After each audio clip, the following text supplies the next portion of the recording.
आई गिरि नंदिनी नंदित मेदिनी विश्व विनोदिनी नंदनुते गिरिवर विंध्य शिरोधिनी वासिनी विष्णु विलासिनी जिष्णुनुते भगवती हे सिति कंठ कुटुंबनी भूरी कुटुंबनी भूरी कृते जय जय हे महिषासुर मर्दिनी रम्य कपर्दिनी शैल सुदे। पूरा सुन। सुरवर वर्षिनी दुर्धर धर्षिनी दुर्मुख मर्षिनी घोषरते।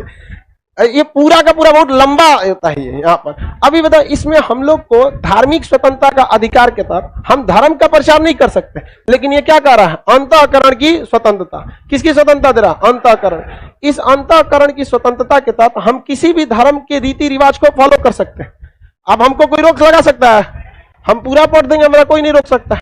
जितना पंडाल लगागा 10 दिन तक, कोई पंडाल किसी के व्यक्तिगत जमीन में नहीं लगेगा। सरकारी जमीन ले आओ, रामा, खोदो सड़क, बांस बल्ली गाड़ो, क्या लगा दो पंडाल। कोई रोक सकता है? तो ना आप मुसलमान को सड़क पर नमाज पढ़ने से रोक सकते हैं, और ना ही आप हिंदू को सड़क पर पंडाल लगाने से रोक सकते हैं। कोई रोक देता है? आप बताइए, पंडाल लगता है कि नहीं लगता है? अरे एक और तो इतना भव्य पंडाल लगता है कि देख के डर लगता है गिर मत जाए। तो बना के एकदम भव्य बना देता है। कौन मार अपने जमीन पे बनाता है? नहीं। क्यों? क्योंकि वो कहता है, सुप्रीम कोर्ट कहता है कि ये अस्थाई घर नहीं बना रहा है, पंडाल है। तू देख लियो, विसर्जन के बाद हटा देगा, ओकरा खुदे पैसा लगेगा, हटा देगा। और आप चल जाइएगा कोर्ट में कहने कि मुसलमान सड़क पर नमाज पढ़ रहा है, दिक्कत हो रहा है, हटाइए नहीं तो हम केस कर देंगे। तो कहेगा सुन ना, नमाज मैक्सिमम 15 मिनट की होगी, तो 15 मिनट बर्दाश्त कर लियो। क्यों? क्योंकि सुप्रीम कोर्ट उसको प्यार से समझाएगा कि अगर तुम उसको नमाज पढ़ने से उठाएगा ना, तो सुप्रीम कोर्ट का डिसीजन एक अपने आप में अभिलेख बन जाता है। मेरे इसी डिसीजन के आधार पर वो अगले साल दुर्गा पूजा में आ जाएगा तोरा पंडाल हटाने। भीड़ होने के रीजन भी है। जैसे छठ, दिवाली, दशहरा में लोग अपने घर आते हैं, वैसे वो लोग ईद में कहां जाते हैं? अपने घर में। तो सामूहिक धार्मिक स्वतंत्रता है। समझ आ गया कि नहीं आ गया? किसी को कोई दिक्कत है तो बोलिए। उस रास्ता से एम्बुलेंस गुजरेगी तो वहां के लोगों का कर्तव्य बनता है कि वो एम्बुलेंस को निकाल दे। इसमें कोर्ट कुछ नहीं कर सकती है। बड़का पंडाल लगा देंगे, 4 गो एम्बुलेंस निकल पाएगी, फायर ब्रिगेड।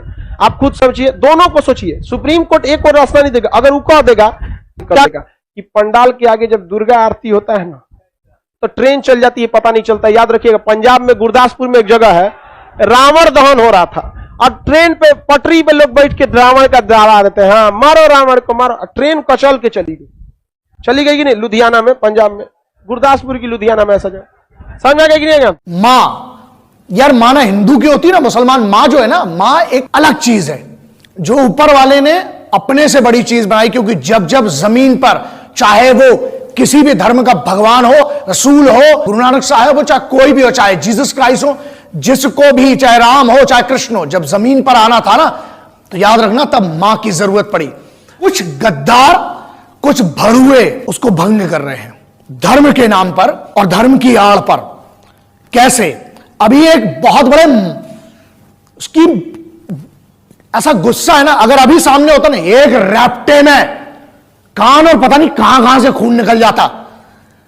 यह बोलता है कि दुर्गा इज अ, उसने जिन शब्दों का उपयोग किया, हम हमारे संस्कार परमिट नहीं करते कि हम भगवती के लिए, मां दुर्गा के लिए वो उपयोग कर सके। मैं नास्तिक हूं, आस्तिक हूं, उससे मतलब नहीं है, लेकिन करोड़ों अरबों लोगों की उससे आस्था जुड़ी हुई है मां दुर्गा से। वो देवी है, ठीक है यार, मां दुर्गा को आप एक भगवान के रूप में नहीं, लेकिन एक मां है, एक स्त्री है। सबसे पहले उसका तो सम्मान करिए। मर्द की पहचान होती है कि वो महिला का किस प्रकार से और किस तरीके से और कितना सम्मान करता है। अपने आप को बहुत मर्द बोलते हो ना, ये जो गद्दा है ना, जो भड़ुआ साला, जिसने ये कहा कि मां दुर्गा के बारे में, आप उनके बारे में जिन शब्दों का उपयोग कर रहे हैं, अरे मैं तो ये बोला अभी तक बचा कैसे है? उसका कारण है because the constitution is supreme. Bharat के संविधान के कारण उस आदमी के ऊपर केस भी दर्ज हो गया है। लेकिन मैं भारत का बहुत सम्मान करता हूं, संविधान का सबसे ज्यादा सम्मान करता हूं, इसलिए शायद बचा हुआ। तेरे को पढ़ नहीं रही है ना अभी, तेरी ऐसी की मतलब जो करना था ना, वो बहुत जज्ब करके बहुत रोक के बैठा हूं। क्योंकि रीजन है, जुबान दी है मैंने, और वो जुबान भी तोड़ना चाहता हूं अपनी। सुन, मां के बारे में आज एक मिनट, हिंदू और मुसलमान बात कहां, हिंदू मुस्लिम सिख ईसाई किसी भी धर्म में, चाहे वो मदर मैरी के बारे में हो, चाहे मोहम्मद साहब की मां हो, चाहे वो आज तेग बहादुर जी की मां हो, चाहे वो राम की मां हो, चाहे किसी की भी मां हो, सबसे पहले वो मां है। उसके देवी देवता वो बाद में है चीज। एक पुरुष की बात करते हो, मर्दानगी की बात करते हो, तुमने दुर्गा के बारे में, ये पता नहीं कौन लौंडा है वो, मैं तो नाम भी नहीं लेता हूं, क्योंकि बात वही है ना कि ऐसों को क्या कहें। यही लोग इसीलिए लिखा था, न हिंदुओं से न मुसलमानों से इस मुल्क को तकलीफ है, ऐसे ही भड़ुए गद्दार और बेईमानों से। इन लोगों ने धर्म को बदनाम किया, मर्दों को बदनाम किया। जब मर्दानगी की बात करते हो आप, हमारी देवी, मैं बहुत गर्व से कहता हूं हिंदू घराने में पैदा हुआ हूं, लेकिन उससे लाख गुना ज्यादा मुझे इस पर गर्व है कि मैं एक हिंदुस्तानी हूं। और हमारे कल्चर में कहीं पर भी नहीं लिखा है कि महिला का अपमान करें और विशेषकर देवी देवताओं का अपमान करें। अबे सुन, तेरे जैसे लोगों ने इन धर्मों को बांटने की राजनीति की है। और एक बात समझ में नहीं आते, ऐसे जितने भड़ुए हैं, ऐसे जितने गद्दार हैं, इन्हीं को टेररिस्ट मासूम लगता है।